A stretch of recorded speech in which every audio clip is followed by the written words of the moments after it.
on the identities. Okay, so verifying trigonometric identities, that's section 5.2.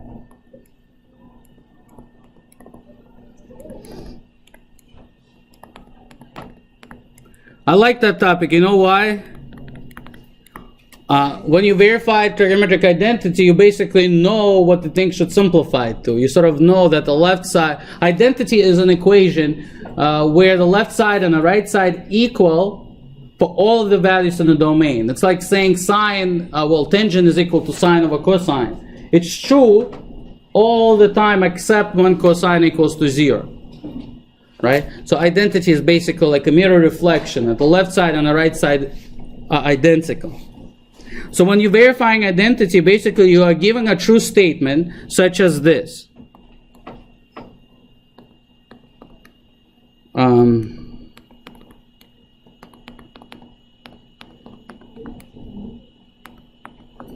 Right? So you're given a statement and you know that that statement is true for all the values that are in the domain of every function that is there.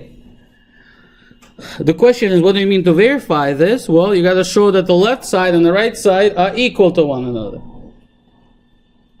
So to get the same thing on both sides, right? To show that they're really equal. And to do so, you can work on either side. You can work on the left. You can work on the right.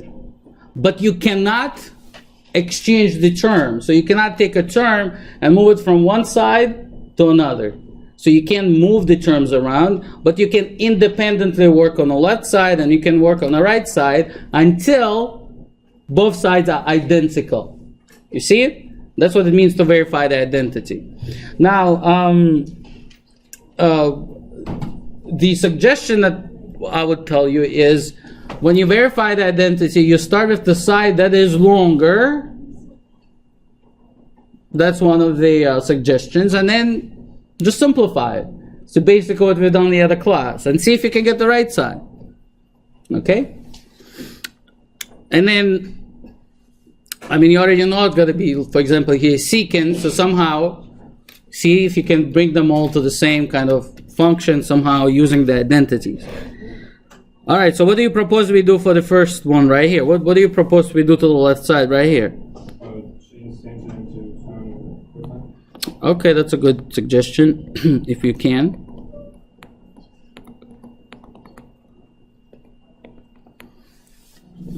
Okay. All right, so now you want to combine them. So basically we're changing everything into sine, cosine, and then we hope it works. Okay, so let's see. Well, let me just write one more step. Gonna write that over 1, and we'll write that as sine squared x over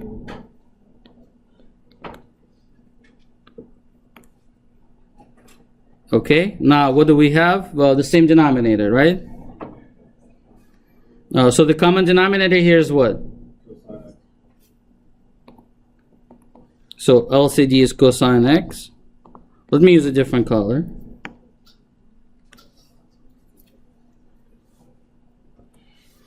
Alright, so cosine x. And whatever I do here, I gotta also do. Okay, guys, so now I have the same denominator. Hold on.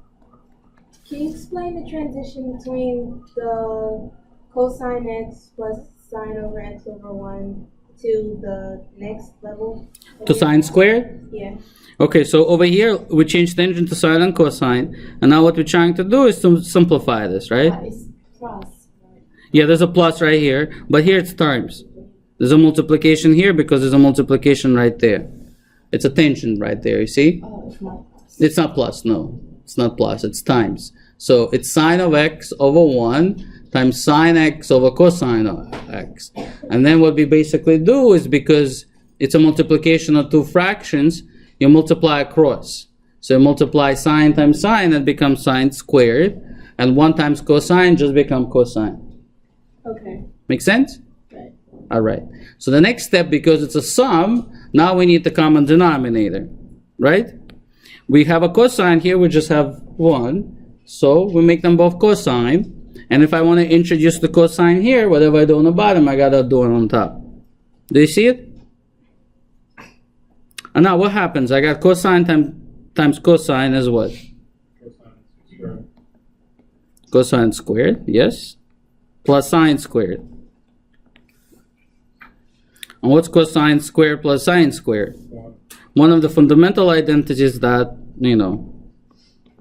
you should easily identify, and then good. Now you get, we're done. Because 1 over cosine is a definition of secant.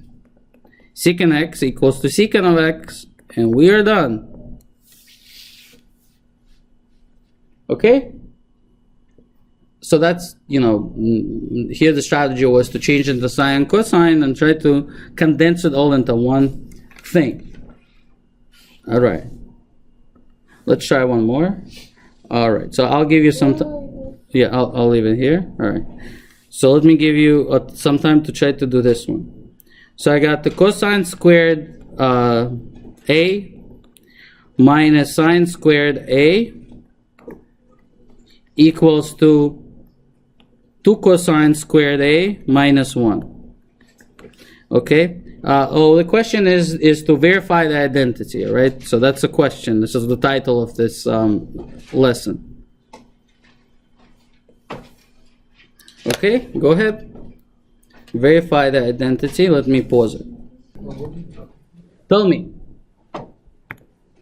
What's the, what would you like to do? No, left side is 1 if it's plus. Oh, okay, so only if it's plus. Only if it's plus. Only if it's plus. Okay. So tell me, what would you like to do?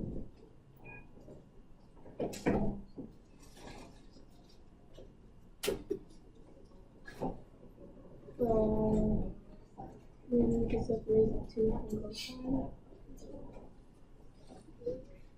Okay, but that's not the major problem. The problem is that we don't have a sign on one side. So you either try to get rid of it on the left side, or you try to introduce it on the right side. Somehow that sign has to either go away or appear. And listen, these are the only identities that you need to use. All right, in trigonometry there are about, more identities, and unfortunately we didn't get time to cover. So then what? You still can do, here they are. So tell me. Look, again, if you want to try to get rid of the sine squared, right, then get rid of it. What do you see sine squared equals to? Using that first identity. It equals to 1? Minus 1 minus what? cosine squared. Cosine squared. It's right there. Right? So if you would like to do it this way, sure. Sine squared equals to, and I think we even wrote that as a separate identity, is 1 minus cosine squared, correct? Alright, so replace then cosine squared a minus parentheses, because you are replacing it. Every time you replace something, you have to put the parentheses around. We have a letter A, so let's be consistent, use the A. Then let's open the parentheses. So that becomes plus. And what happens? Are they canceling out? That would be not good if they're canceling out. They combine and become like terms. 2 cosine squared a minus 1. And what happened? Same thing. All right. I know 2 of you who I came by did it the other way. So share. How did you do it the other way?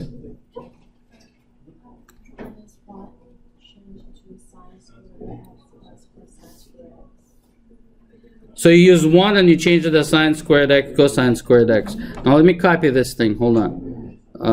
Oops. Wow. Cosine to the 7 or that? Or whatever. Cosine squared a minus sine squared a. And that's 2 cosine squared a. And then so the alternative way is you said to replace 1 with the identity right there, that sine squared plus cosine squared equals to 1. Fine. So then, again, because we are replacing it, you got to put the parentheses. So it becomes sine squared A plus cosine squared A. Sure. All right. So then, if you, well, this is the wall that we cannot cross. So now you open up the parentheses right here, and it becomes minus sine squared A and minus cosine squared A. Well, on this side right here, what we did is we changed 1 to sine plus cosine, and then we're simplifying it. Okay, over here, like terms, 2 take away 1 gives us 1 cosine squared A minus 1 sine squared A, and we got the same thing on that side. Right? No. I totally lost. Over here, right? That's the method that both of you, I know maybe someone else also did it, but that's the one that I looked. 1 is equal to sine squared plus cosine squared. So you replace it. The only thing is that, remember, when you're replacing something, you are subtracting right here that 1. So that means you're subtracting this entire thing. So every time you replace, this is a very good general statement in math. Every time you replace something, put the parentheses. Right? That's always true. Whenever you're doing, remember solving linear systems of equations and like by substitution method? When you like have y equals 2 and then you replace it and substitute and you put the parentheses around. This will be a common thing that you do. So here, put the parentheses and then you open up the parentheses so that becomes a minus and then becomes a minus as well. Alright? And then you combine like terms. You treat this as, variables. You have 2x squared minus 1x squared. That equals to 1x squared. So that's where the cosine squared is. So cosine squared minus sine squared. And that is the same thing as the left side. Okay? If I were to do this, I would probably think more of that way. Because it's, I don't know, just replacing one, whatever. But both of them are equally correct. Alright? So, both answers that you got is right? It's not that it's, they're right because we were able to verify that the left side equals to the right side. It's an identity. Well, we already know that this is correct. We know that this is true. We already know that this is true. So the question is to prove it. This, you have to understand that one thing might mean two things. You can represent, like that one is equal to Yeah. that, so you can represent that one. Okay. yeah, so all of these are different representations. Sure, they are true, and these are the identities. So you can use any of these in simplifying this. Good news is that these are the only three that you're basically using. The other one are definitions. And notice that in this problem, did we use a different identity to prove it? To verify it? Did we use a different identity?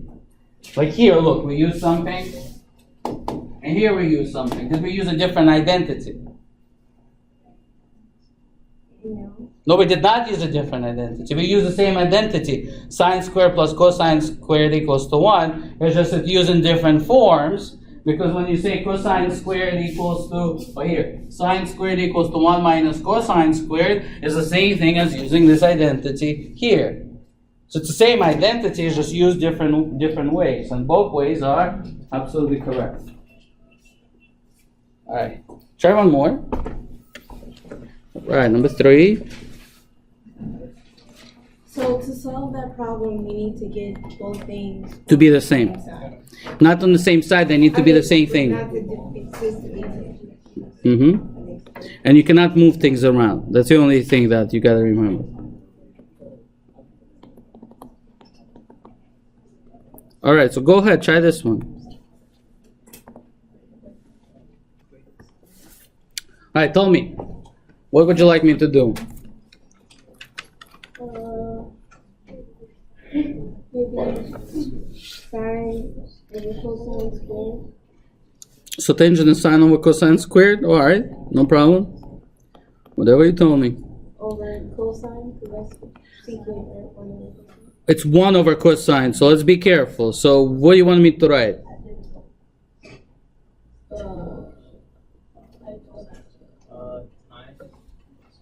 Times what? You want to do times? Yeah, the reciprocal of, I mean, that's the thing. You can write it both ways, but you want to write it in a way that makes sense to you. Yeah, the cosine. Okay, so look, if that's the case, if you don't see it right away, no one is asking you to do it quickly or whatever. So do it, take your time. Good. That's if you see it. Excellent. But if you don't see it, do it slowly. Secant is 1 over cosine, correct? Yes. And then excellent. If you see that also, good. But I'm opening to the broad audience so we can all see it, how it simplifies. So dividing by a fraction is the same thing as multiplying it by reciprocal. So don't let your mind go faster than what you're writing. Okay? You have to know your own algebraic skills. All right? Take it slow if you need to. So that's why I'm writing it that way. You see, I'm taking it slow, not a way like recognizing stuff short. I'm taking my time. So dividing by this is the same thing as multiplying by the reciprocal. It's a complex fraction, correct? Mm-hmm. And then look, it's a cosine across, so I can do what?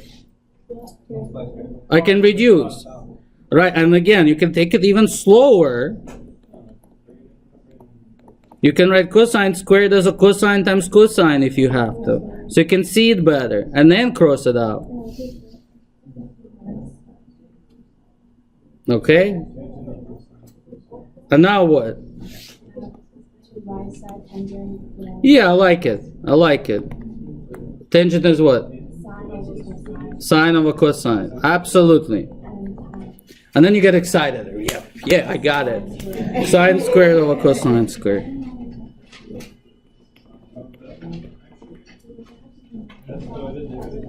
Okay? I mean, that's what's nice about these things. You already know the answer ahead of time. But you see, sometimes it becomes also frustrating. It's like, it becomes this, but how? I did this way, I did that way, and I'm not getting the answer, you know? Yeah. It's like I know the answer ahead of time, but I can't figure it out. What to do. So that's a suggestion, right? To change it into sine, cosine. Or if you notice here that sine over cosine equals to tangent, you can just rewrite the left side and write it that way. All right, let's go to the for example number 4. Secant minus the cosine equals to sine times the tangent. So the same kind of strategy right here. If I have that, let's just go ahead and, change everything into sines and cosines. Right? That's your best friend here, right? Changing into that. So what's secant? 1 over cosine. All right, so cosine, let's leave it alone. And what's the tangent again? Sine over cosine. All right, again, this one is, I shouldn't be writing this equal. We don't know whether it's equal yet. We kind of want to prove it, right? So put a little line. All right, what do you suggest we do in the next step?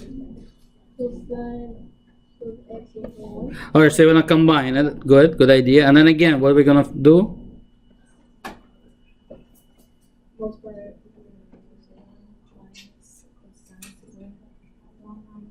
Good, so you're already thinking of common denominator, right? So let me use a different color. So we're going to do cosine times cosine over here. All right, so cosine x times another cosine x. So it becomes cosine x is a common denominator. And here it's 1 minus what?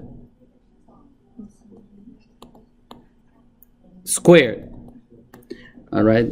Do you want to do anything to the right side? Or you want to leave it alone? Yes, sine 1 minus cosine. You already, careful. Don't make that mistake. Okay? When it comes to sine does not equal to 1 minus cosine. I keep seeing this all the time. That's what you want it to be equal to, but it's not, right? It's only for the squares. Sine times sine. That's better. Yeah, that equals to, Sine squared x. and that is the cosine, right? All right, now, do you see what they equal now or no? No, 1. So you can rewrite sine squared as 1 minus cosine squared. That's good. Or you can say 1 minus cosine squared equals to sine squared. Either or.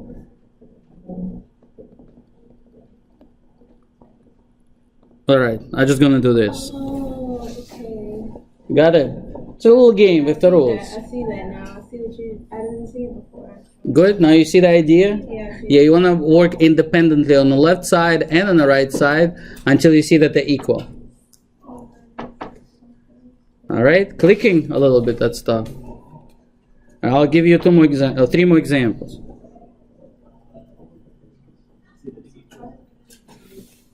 Okay, so number 5.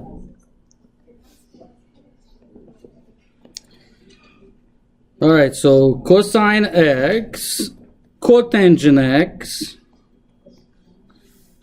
Oh, this one is not fun. Over 1 minus sine of x. And this whole thing minus 1. And you want to show that that equals to cosecant x. All right, try it out. Good luck. What do you want me to do? If you're going to make me go in circles, I'll go in circles. But hopefully we can get somewhere. Well, yeah, let's change cotangent. I mean, that's a good call. You can change it now. We can change it now. Yeah, go ahead. All right, so cotangent is what? I mean, these things, once you see all these squares pop up, like cosine squared, that's a good thing. All right, over 1 minus sine, it's a complex fraction, so we got to leave it that way. Minus 1. All right. So now it looks ugly. All right, what else? What do you want to do next?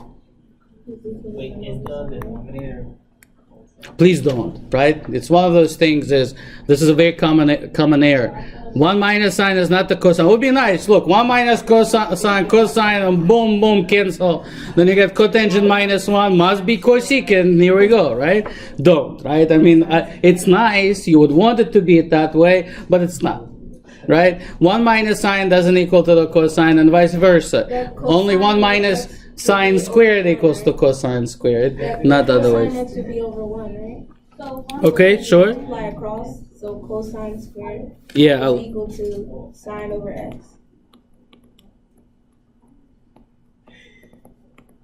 well, cosine squared over sine x, all right, over 1 minus. And that cosine squared x is equal to 1 minus sine squared of x Oh yeah, okay, good. I'm writing. Look, I like this. over sine of x minus 1. Yeah, can we? You know what we can do? Let me ask you, because I don't like the steps. All of these, fraction on top of the fraction. When you have a complex fraction like 2 over 3 over 4, how does that simplify? Quickly. In arithmetic, when you have 2/3 over 4, how do you quickly simplify that? It's an arithmetic question. What is 2/3 divided by 4? Minus 1 over 4. I got it on camera. I mean, on recording. 2/3 over 4. 4. It's 2/3 divided by 4, correct? That's the same thing as multiplying it by reciprocal, so it's a quarter. So it becomes 2 over 12, which is 1/6, right? But the idea is when you're dividing it by 4, basically this goes right here. You see it? 4 gets multiplied by 3, because dividing it by 4 is the same thing as taking a quarter. Taking a quarter of 2/3 means 4 gets multiplied by 3. So basically, this mess right here, you see this? This can go right there. I can even write it like that.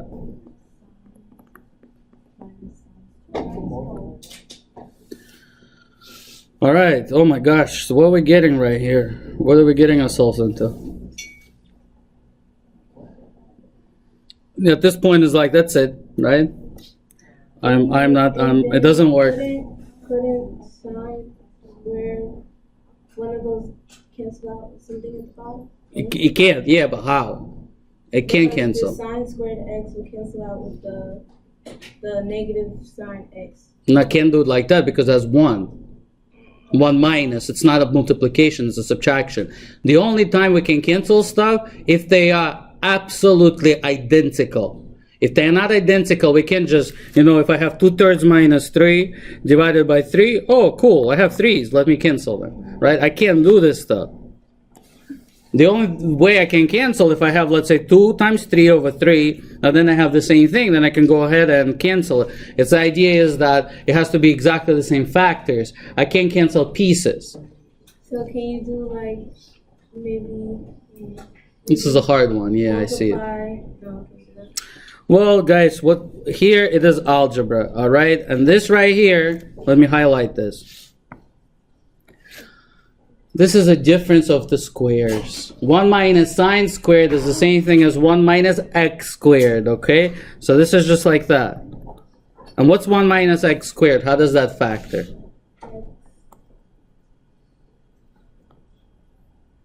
One minus x and 1 plus x. That's the difference of the squares. All right, and that's what allows us to do here. It is 1 minus sine x and 1 plus sine x. And that's, you see, you're getting the same thing over here. It's a hard one. And don't forget, we also have minus 1. You know, that poor 1 was like hanging around there, and we didn't use it yet. All right, let's do next. What's next? Well, we factor it so we can cancel. So that goes away, you see? Identical. All right, so that's almost encouraging news, but we're still not done. What are we going to do next? This is what we still have left. You know, the upsetting part is when you do all of this, and then you realize you got the same thing which you started with. Sometimes it happens. It's not going to happen here, though. All right, so tell me what's next. This is doable. This is okay. This is not as scary. If that was the question and asked to show that this equals to secant, that's a valid problem. This is good. So tell me what you do here. Again, there are 2 ways to do it as well.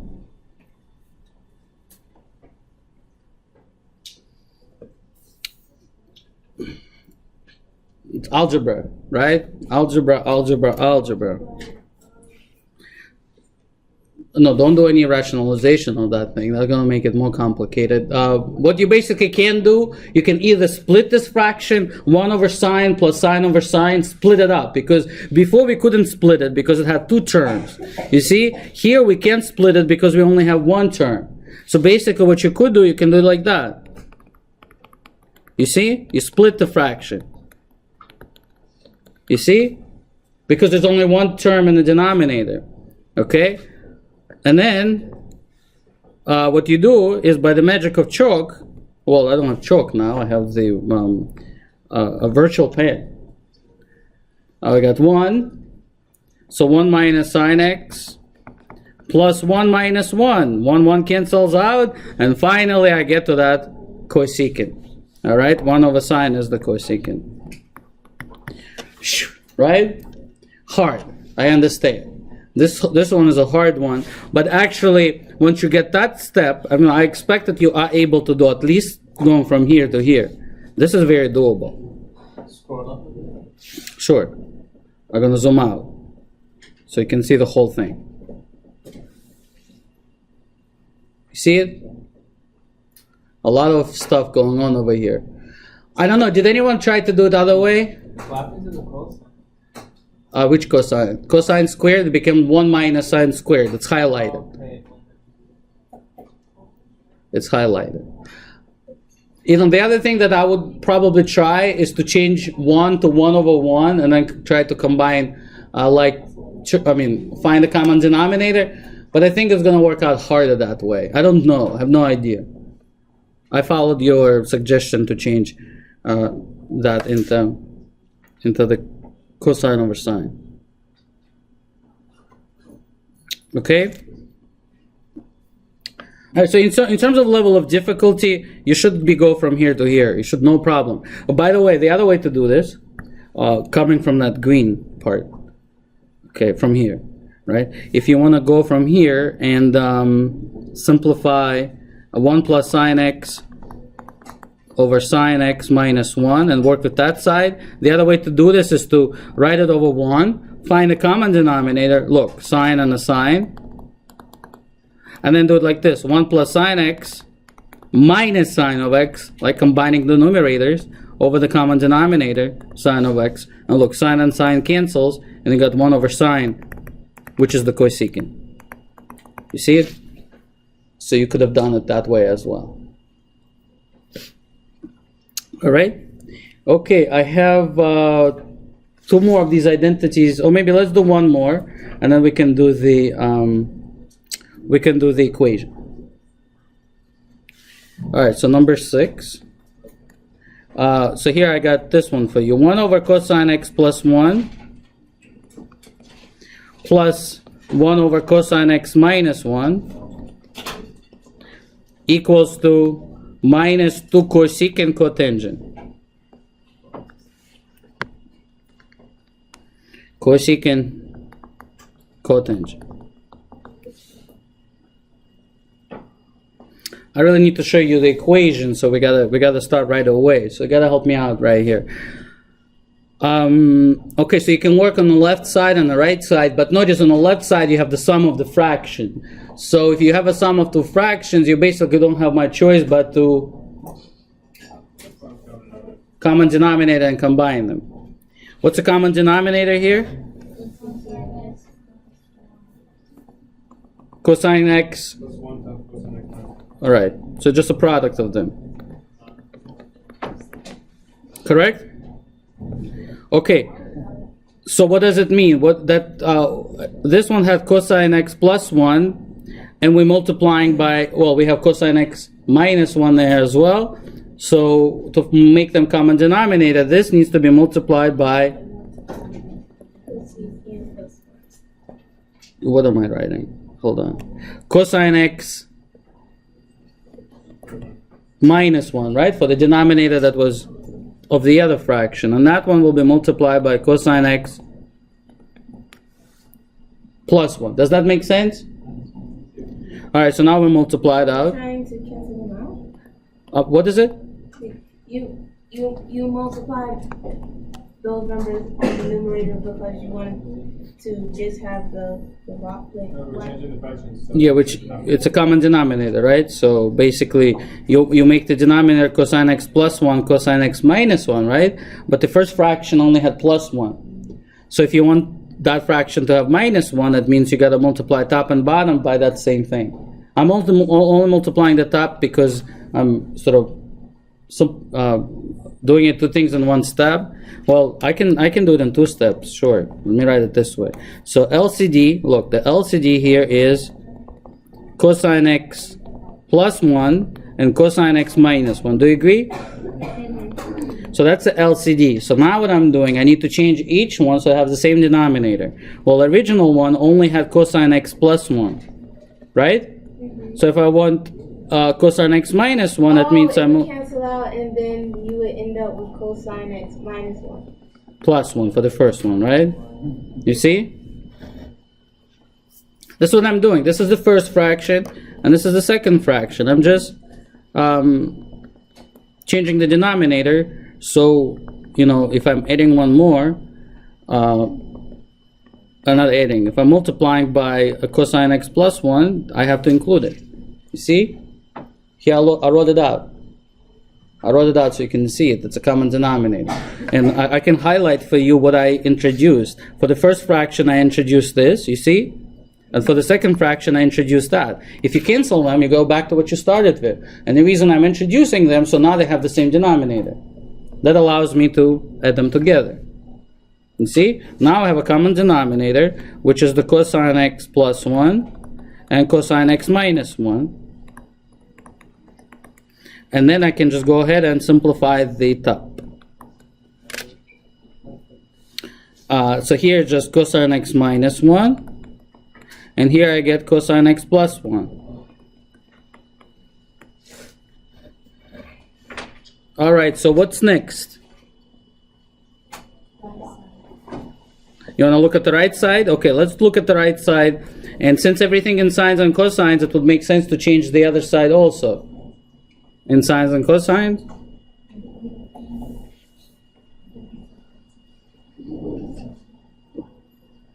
You tell me, I don't know. I mean, you tell me what to do, I'm writing it. As long as it's mathematically correct, it's correct. Left side, 2 cosine x. Good. And then minus 1 cancels. Yes. All right, what about the bottom? Can you do something with this? Cosine x plus 1 and cosine x minus 1.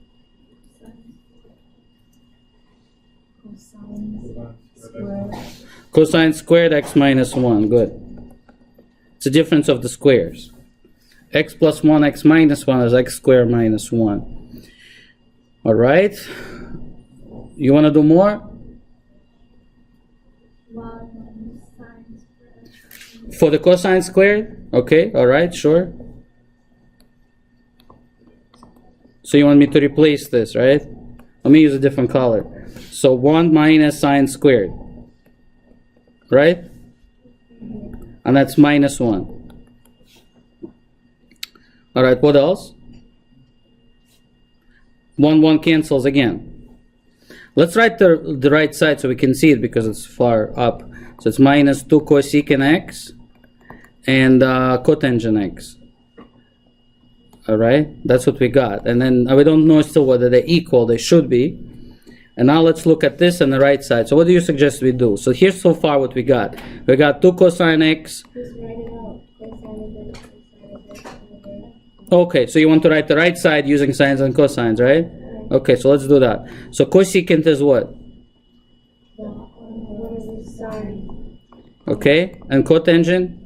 Sine, yeah. Now look at the left side and the right side. Do they look the same? Yeah. Almost. Almost the same. Look at this. Let's say they have number 2. They have a negative sign. How many cosines they have on top? 1. How many sines do they have on the bottom? Sine squared, right? So if you want to see them look the same, just take the right side and just combine it. Multiply it. So it's going to be minus 2 cosine x. And the bottom is sine times sine, which is sine squared. So you don't really have to change them more. This is good. You see? The minus sign, as you know, when there's a minus sign in a fraction, you can stick it in on the bottom, on top, or in front. It will still means that it's negative. So that minus sign can travel where it likes to go. Doesn't matter. Okay? It's just, there are no 2 minuses. 2 minuses will make it a plus. Then it will be different. But there's only 1 minus, and it's 2 right there, so it's absolutely the same.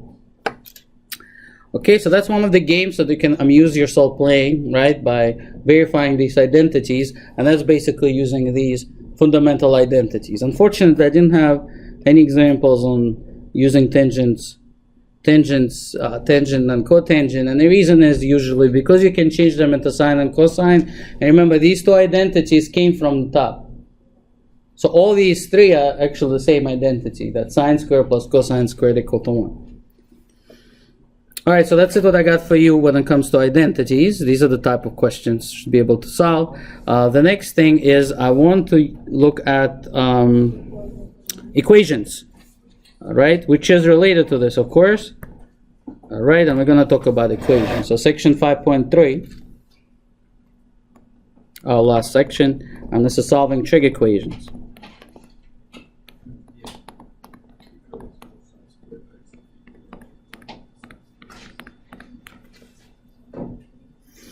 All right, so basically, let me write you a statement like this, an equation. So just get us going. I'm writing an equation, cosine of x equals to 1/2. Right? And I ask you solve for x. And I'm being very general, and I'm saying where, just in general, just like that, cosine of x equals to 1/2. All right? This question should sound familiar, somewhat. We have looked at these type of problems when we discuss at the end of the other chapter, when we talk about inverses. But there's a difference. So let's talk about this, and then we also see how it's related to the inverses, so you don't confuse the two. All right, so basically you're asking yourself a general question. What angle will give you cosine equals to 1/2? And you can use whatever. Remember, in this class you have, and you can use a calculator, you can use a unit circle. So whatever you grab, it doesn't matter. I would suggest that you use unit circle for these problems, because most of them, the answer will be right there. And then you just use your understanding of what the cosine is and what's 1/2. So what is the cosine in a unit circle? Is it the x coordinate or y coordinate? Keep going back to the the basics. It's the x coordinate on a unit circle. All right. So what angle corresponds to the 1/2 in the first quadrant? Let's first in the quadrant number 1. 60 degrees? It's the cosine of 60, yep. So x is 60 degrees. We're not using degrees in this class, so pi over 3. And then you also have negative 60, which is the quadrant number 4, right? And that because, remember, it's an x coordinate, and x coordinate is positive. So cosine is positive in quadrants 1 and 4, right? It's positive in quadrant 1 and 4. So what you find right here, pi over 3, we call it a reference angle. We have defined reference angle in the past, right? That's an angle in an acute angle that gives you ratios 1/2. So if you did not use the unit circle, you would have gotten this from your head, or on your calculator, you would put cosine inverse of 1/2 and make sure that your calculator is in degree mode, and it will give you 60 degrees. All right? And you're only focusing on what angle. I would encourage you that you memorize that, but given the time constraint, the end of the semester, it's okay to use technology or whatever. The calculator, for now, I'm just looking for understanding, right? So the 60 degrees gives you the ratio of 1/2, but it happens both in quadrant 1 and quadrant 4. Okay, so look, because it's positive, quadrant 1 is the answer. So the answer will be that. It's going to be pi over 3. And here's the thing. That's what makes this slightly different from before. Because we said that in general, we didn't say that it is has to be between 0 and 360 or anything. It's in general. So what you do, because unit circle repeats itself and cosine sine repeats itself, what you do is just say that that angle will repeat itself every full revolution. Whether you go clockwise or you go counterclockwise, it's going to be the same angle. This is called the coterminal angles. So how do you write this? You basically say the answer is pi over 3 plus or minus any multiple of 2 pi. 2 pi here. And here just note that sometimes you don't write the minus, you just say plus, and you say n is the integer. Integer is in mathematics allowed to be both positive or negative, and that's on any multiple of 2 pi. So you can go any number of cycles to the right and to the left. I tend to say plus or minus just to emphasize that it is going both ways. But remember, n, in this case, n is the natural number. Because otherwise I'm going to be using it twice. So a natural numbers are fingers. 1, 2, 3, 4, 5, and so on. Okay? So you can go around like that. So n is a natural number. That's probably why they use n, just to show that it's a natural number. And plus or minus to emphasize that you go both to the right and to the left. So n is a natural number. Okay, but listen, that's not the only answer. The other answer where you also get 1/2 is the quadrant number 4. And now look, you said negative, right? Which is fine, right? So you can write it like that. That's minus pi over 3, correct? Plus or minus 2 pi n. You can do it this way, but it's customary to first give your answer between 0 and 2 pi. Right? It's customary to do that. So between 0 and 2 pi, because negative pi over 3 is not between 0 and 2 pi. So between 0 and 2 pi, the angle is, you can either look at the unit circle, or what you could do, if you know that the reference angle is what, 30 degrees? 60 degrees? We discussed this before.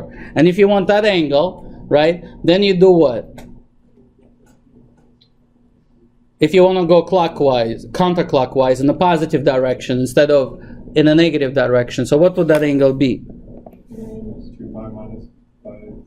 Exactly. So it's going to be 2 pi. So in degrees, it's going to be 360 minus 60, which is 300 degrees. Okay. And in the, what it's called, the radians, it's going to be 2 pi minus pi over 6, times 6, which is 11 pi over 6, which is also in your unit circle. Pi over 3. What is it? You're working with pi over 3. 60. Oh, why am I writing pi over 6? I have no idea. Thank you. 60. Oh yeah, that it is. Okay, so let me write it again. So it's 2 pi minus pi over 6. 3. 3. Oh my gosh. I'm getting myself on the video too. All right, so 3 times 3. So it's 6 pi minus pi, which is 5 pi over 3. Good? All right, and then also you put plus or minus 2 pi n. So that's how you generalize your answer. Your answer will be pi over 3 plus 2 pi n and 5 pi over 3 plus 2 pi n, plus or minus. So these are all the answers that I hear. There are infinitely many. Now visually, guys, the cosine graph is like this, right? And 1/2 happens here. It happens somewhere right here, and it happens somewhere there. So this is exactly the first quadrant and the fourth quadrant. So that's a 30 degrees and 300 degrees. But the thing is that 1/2 will also happen later as well because it's a cycle. So it's going to keep going this way, you see? So it's going to have many solutions. And if you go the other way, you're also going to have many solutions, right? And that is why we're writing plus or minus 2 pi n. So that's the idea. Now let me ask you a question. How is this different from what we did in section 4.7, 4.9, whatever, when we talk about inverses? Because we've seen it before. What's the difference between this and the inverse trigonometric functions? Because inverse trigonometric function was also a way of finding, what angle gives you the value. Well, what's the difference? That easier. I think this is easier. This is easier, right? Absolutely. I agree that this is easier if we compare. What makes this easier then? Not the formula, but you don't have to follow that property, correct? What property do we have that restrict our that should be 1-to-1, right? Yeah. And 1-to-1 property also only gives you what? One answer. So basically, in the other question, the cosine was also only restricted in quadrants 1 and 2. So you will only get one answer because it's a function. Here, you don't need to be a function. Here, you're finding the solution. So you're writing them all out by finding, okay, where is it positive? So it's that quadrant and that quadrant. And then I use both, find both, and do plus or minus 2 pi n. All right, but you should be able to move the reference angle in the appropriate quadrant. Okay, so let's look at the other examples. But that's the idea. That's the difference. You see, cosine inverse of 1/2, the answer is only 60 degrees. One answer. That's it. And here you have a bunch of others. So let me give you other problems. Okay, so example number 2 here. Okay, so the second example of the equation, I have solve for x, again in general, and that is 2 sine x plus 1 equals to 0. Similar problem, but now I'm rewriting that as a, looks more like an equation, right? Pieces in there. So what do you think we do first? Get the sine x by itself. As in any algebra problem, if you want to try to get a variable, solve for a variable, you try to get it by itself. Move on to the right. So let's move 1 to the right. Good. I'll subtract 1 from both sides, and then? Divide by 2 both sides. All right. So we got to that point. And now we're using the same reasoning as we did with the other problem. Okay, so how does this work? Now listen, I can... If you use your unit circle and you feel great with that, it can be a great help. You can just get the answer by looking at the unit circle and you're done. So let's do it that way. And then let's do the proper way. I mean, it's not like the other way. Like imagine that you did not have a unit circle and what would you have done? So let's do it both ways, okay? So first the easy way. And that is using the unit circle. So if you grab at the unit circle and you're like, all right, I got it.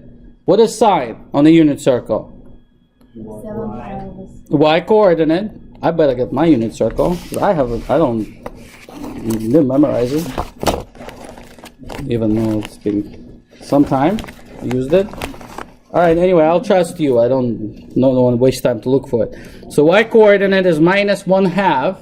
So you're looking at all these numbers, and you're looking for the y coordinate equals to minus 1/2. So what quadrants do you see the answer? Third and fourth, right? Okay, so give me the answer in the quadrant 3. 7 pi over 6. All right, so that's where the y coordinate equals to minus 1/2. Do you all see it? Y coordinate equals to minus 1/2. Happens at 7 pi over 6. And then you do plus or minus 2 pi n. Done. And let's do the other one. Quadrant 4, where does that negative 1 have? 11 pi over 6. Yes, confirm. I need 2 people to confirm. 11 pi over 6? 6, check. Yes? All right. Plus or minus 2 pi n. Done. You see? So you basically just use your understanding of a unit circle. All right, now let's say, the more proper way where you do not have a unit circle. So if you do not have a unit circle, then the way you do this, so step number 1, you find what quadrants. So you say what quadrants sign is negative. Is sign negative. And then you say, all right, boom, boom, boom, boom. And it's negative in quadrants 3 and 4. Step number 2, find the reference angle. And to find the reference angle, you ask yourself, what angle gives me sine equal to positive 1/2. You know why positive? Quadrant 1. Quadrant 1, yeah, is because I'm looking for the reference angle. Reference angle, by definition, is always positive. So I only care about 1/2. And then, here's the thing. You might not be allowed to use a calculator. Then you have to recall it from the memory. Or if you use a calculator, you can do this on a calculator. So again, I'll do it both ways. If you use a calculator, to find the reference angle, you use the inverse function, like this. And notice, I am still using positive, not the negative. And the reason is because I need the reference. And inverse sine of 1/2 equals to, your calculator will give you 30 degrees. All right, 30 degrees if it's in degrees, or pi over 6.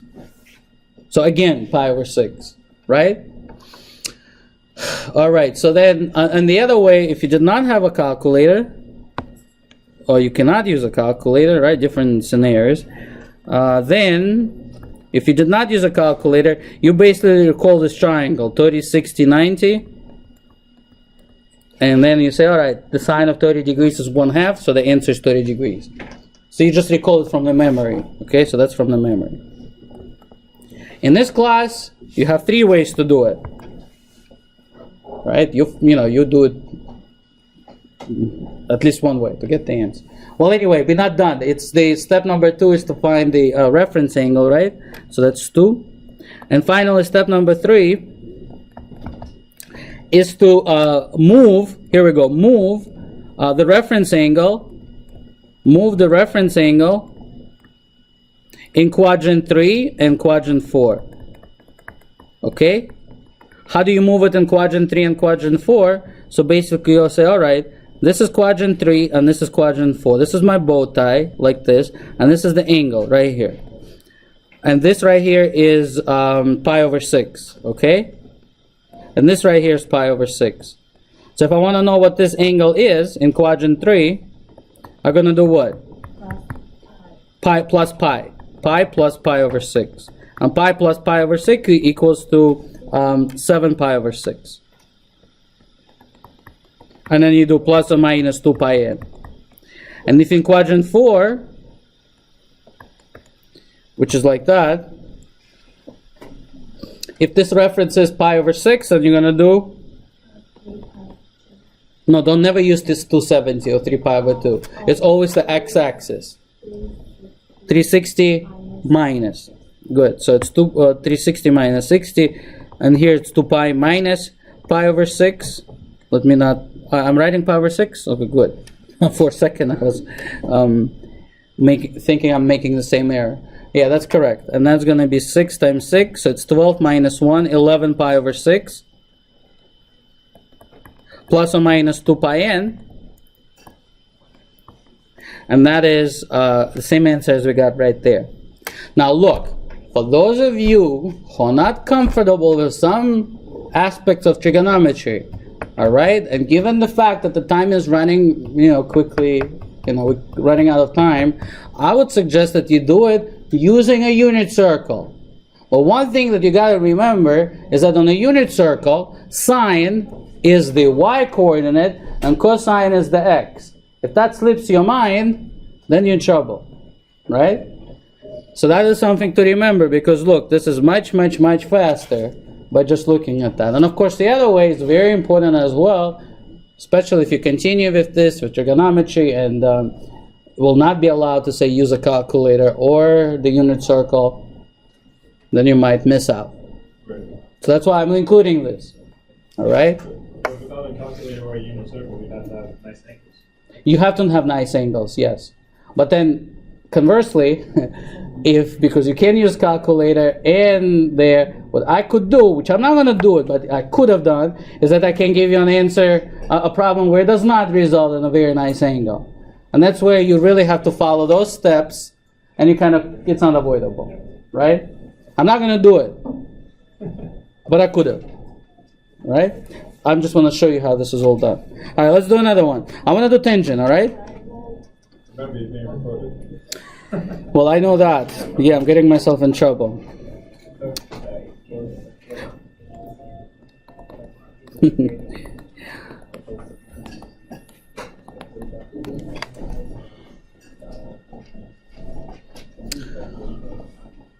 All right, so tangent of x plus square root of 3 equals to 0.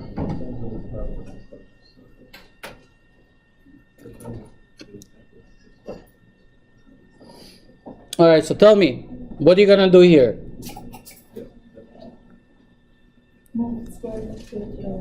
All right.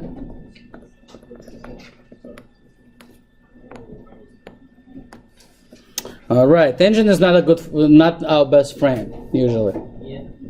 It's not our best friend because it's kind of not on the unit circle. I mean, it is as a ratio of y coordinate to the x coordinate. So if you're really good at dividing y by x and see which one gives you the square root of 3, sure. The table is good. Table is nice for that, yeah, if you remember like the values. But anyway, let's go through the process. So the unit circle will not be our best friend here, so we got to go through the process. Okay, so the first step, where tangent is negative.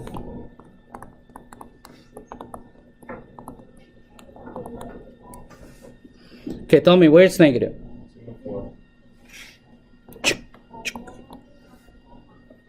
Right, where you don't see letter T and all, that's equation 2, and 2 and 4. Okay, step number 2. Let's find the reference angle. I would say let's use your calculator first, and then let's use a triangle or table, a reference angle. So look on your calculator. You do it like this. So reference angle is, use your calculator, make sure it's in degree mode, and do the following. You press on tangent inverse, and then in there, and that's something that you got to understand, the reference angle is always positive. It's always positive. Therefore, you don't include any negatives when you do this. All right? So when you put that on the calculator, you're not putting negative square root of 3, you're putting just positive square root of 3. Right. And that gives you what? What your calculator gives you? In degrees. 60? Yes? I don't know. 30? 45? Gotta be one of those. Use a calculator. Check it out. But you want to make sure that you calculate it in degree mode. Otherwise, it's going to give you the radians. And it's like, what's going on over here? 60. 60, all right, 60. Pi over 3. Okay, now, if we use a table or the chart, I don't know. I tend to use this now. 30, 60, 90. And that's 1, 2, square root of 3. And I'm going to say, okay, tangent is opposite of adjacent, so I want the opposite side to be square root of 3, so that happens at 60. Tangent of 60 is square root of 3. There's not really a way for you to, for me to teach it, you know? It's basically either you memorize those triangles or you memorize the table, which in this class you don't have to do, but that's the way to go if you did not use calculators. Okay, you memorize these triangles or you memorize the values. It's not that much to memorize, by the way. All right, what's next? All right, so we got the 60 degrees, which is pi over 3. Now, put them in the correct quadrants. So we got quadrant what? 2 and 4.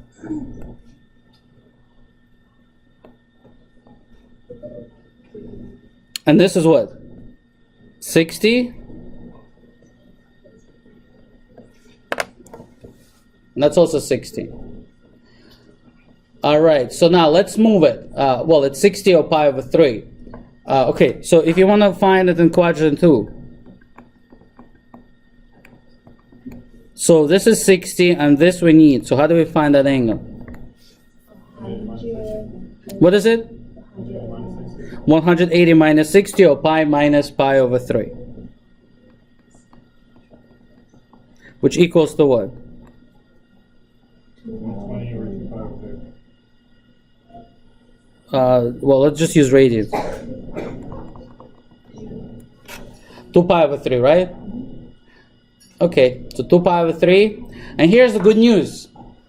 Good news. Tangent is, even though it's not, it's not a unit circle directly, there's a nice geometric relationship. You all studied some geometry at some point.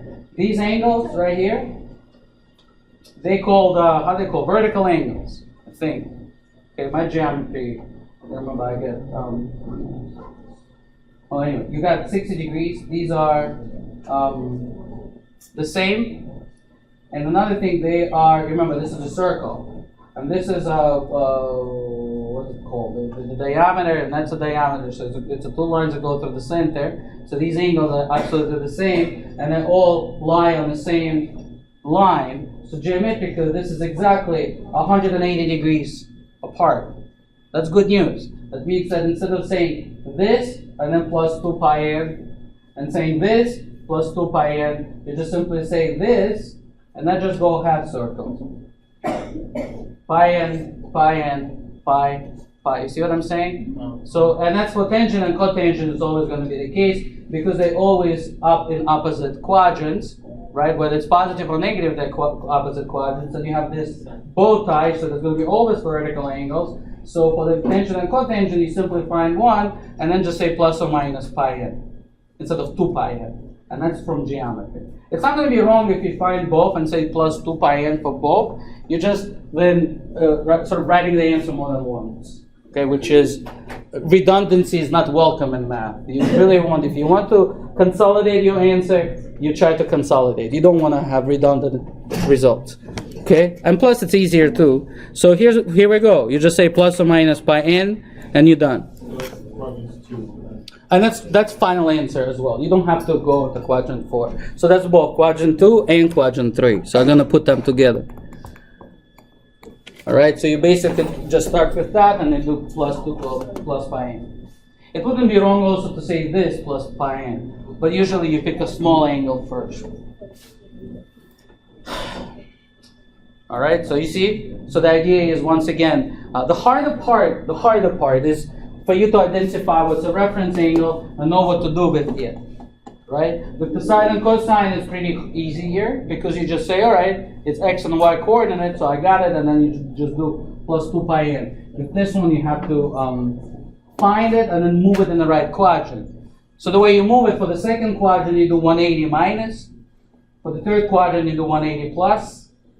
And for the fourth quadrant, you do 360 minus. All right, we wrote that earlier when we had that section on inverses. Let's do one more. Oh, we have to have time for two more. All right. So here we go. Example 4. Oh, 3, sorry. Example 3. Sine squared x plus sine of x equals to 0. I think you're right at this point. What is it? What's the fourth one? Oh, the 4th? Okay. We have the cosine, sine. Oh, yeah. All right, guys. So what do you think? The goal is to get first the sine or cosine or whatever it is by itself.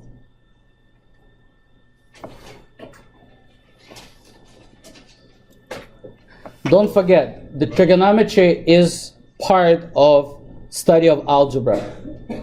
Trig is not a separate topic. So in other words, you do algebra. So if you want to get this by itself, think of this equation. If you had x squared plus x equal to 0, right? How do you get x by itself? Or what do you do to solve this equation? That's careful. I see people do that. You know what's wrong with this? You're gonna still get an answer, but you're not gonna get the whole solution. I tend to, as a student, I used to do that error as well. Like, all right, let's divide. But when you do this, you're losing one solution. So, what is it? Where?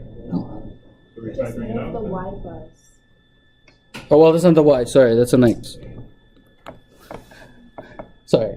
It's x squared plus x equals to 0. How do we solve quadratic equations? There are two ways, yeah.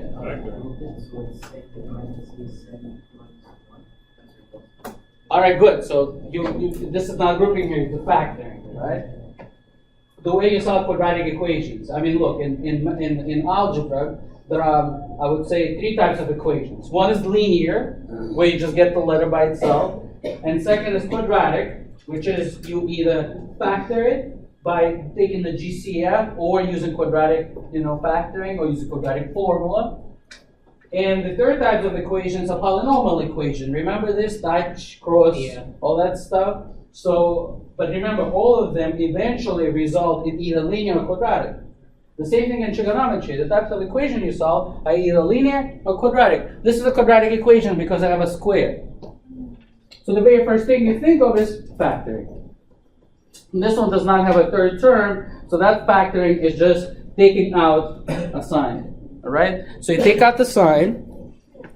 You see, people, if you divide it, you're going to lose it. By factoring, you are saving it. And then you set it equal to 0 in this case.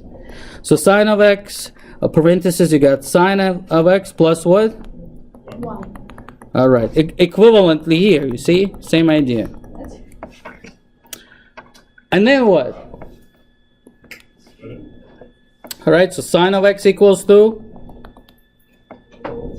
0, and sine of x equals to -1. And these are nice ones. Whenever it equals 1 to the -1, you can I know how to do this, is because these fall directly on the edges of those quadrants, right, where they cross. So you ask yourself, on a unit circle, what is sine? Y coordinate. And then you say, all right, when does the y coordinate equal to 0? Pi over 2 and 0 Oh, sorry. and 5.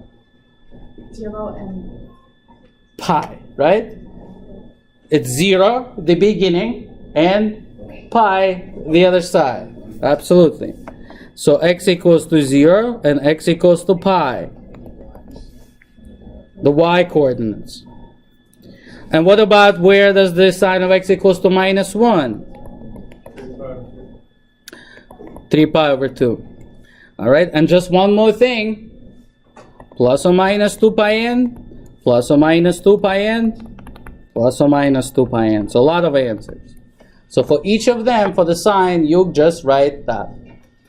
Right? I mean, we could have combined 2 of them, because you see, these two, the 0 and, well, actually, let me erase that. 0 and pi are exactly pi apart, so basically you can combine it as 0 plus or minus pi n. Or just leave it as plus or minus pi n. Yeah, right? And the other one you can't. So you leave it like that. But I want you to just understand, listen, I want you to go from the beginning and recognize that 0 pi and 3 pi over 2 are solutions, and then that business of 2 pi n, that's just simply the repetition. I don't want you to get stuck on that. I want you to understand what, the point of all of this. All right, I have another one, example 5. So here I got 4 cosine squared x minus 1 equal to 0.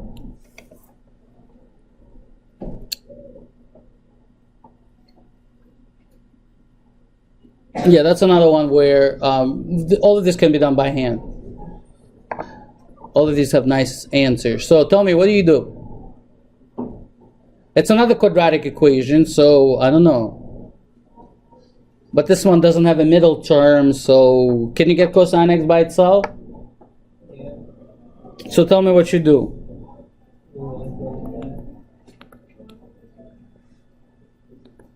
Well, in this case, it's okay to move it, get it by itself by just isolating it. So it's going to be a quarter. But over here, be careful from the next step. If you want to solve for the cosine, what's the cosine of x? Square root, but again, yeah, it's plus or minus. Every time you have an equation, something like that, the answer is not just positive, it's plus or minus. All right, so do not forget. All right, so basically we have two equations to solve, have the same reference angle. So cosine x equals to positive 1/2, and cosine of x equals to negative 1/2. Square root of 1/4 is 1/2. And that's nice, because now look, it's a positive and a negative, so these are all quadrants, all 4 quadrants. So, let's start and say, all right, so cosine positive in quadrants 1 and 1 and 4, and cosine is negative is in quadrant 2 and 3. So basically, these are all quadrants. They're all quadrants, but they all have the same reference angle. So that means it's a complete bow tie like that. You see? And all of that have the same reference angle. So that angle is all the same. It's all the same. So we don't really need to find all 4, because the ones that are across are going to be exactly 180 degrees apart. So what you do is you just find one here and you just find one there, and then do plus or minus pi n. Because they're exactly 180 degrees apart. So then what would be the final answer? So the answer would be, what angle gives you 1/2? So in quadrant 2, that would be, what's the reference? What's the reference angle? Sorry. Yeah, we did this before. 60 degrees again. So it's pi over 3. Yeah. Let's do the first quadrant. Why am I jumping here? So the first quadrant is pi over 3, and then it's going to be plus or minus pi n, not 2 pi n, but just pi n, because they're exactly 180 degrees apart. And for quadrant 2, that would be 2 pi minus, where is it? Oh, not 2 pi, sorry. We're in second quadrant, so it's pi minus pi over 3, which is 2 pi over 3, plus or minus pi n. Okay? All right. Just there's one thing that I just want to write, because it's, it is common, and I don't want to just miss out and finish the course with something that's really shows up a lot. I just want to write that equation for you to sort of recognize what it is. The 2 cosine squared plus cosine x minus 1 equals to 0. What kind of equation is this? Quadratic equation. So this quadratic equation you solve either by quadratic formula, but most likely, you can solve it by factoring. So if you factor this, which I've seen before, remember when we studied exponential once? It's like equation of quadratic in form. They can sometimes appear that way. So you treat them as if they were x's. So you say 2 cosine x times cosine x, that's cosine squared. And then you're going to do, well, I'm going to do plus 1 here and minus 1 there. This way, look, this is positive, that's negative, and that works out. And then basically what you do, you set each of them equal to 0. And then you solve each of them individually. So 2 cosine x equals to 1. So cosine x equals to 1/2. And I think we solved this before today, right? So the answers here is a quadrant 1 and quadrant 4. That's where it's positive. Cosine equals to 1/2 at 60 degrees. So it's pi over 3 plus or minus 2 pi n. And this one is 300 degrees, which is 2 pi minus pi over 3. And that is 5 pi over 3. So 5 pi over 3 plus 2 pi n. I did it quickly, so just go back into the other question because we have solved this before. And this right here, cosine x equals to -1. So tell me, where does the cosine x equals to -1? What angle? Cosine is what coordinate? X coordinate. So what angle gives you -1? Pi. Plus or minus 2 pi n. All right.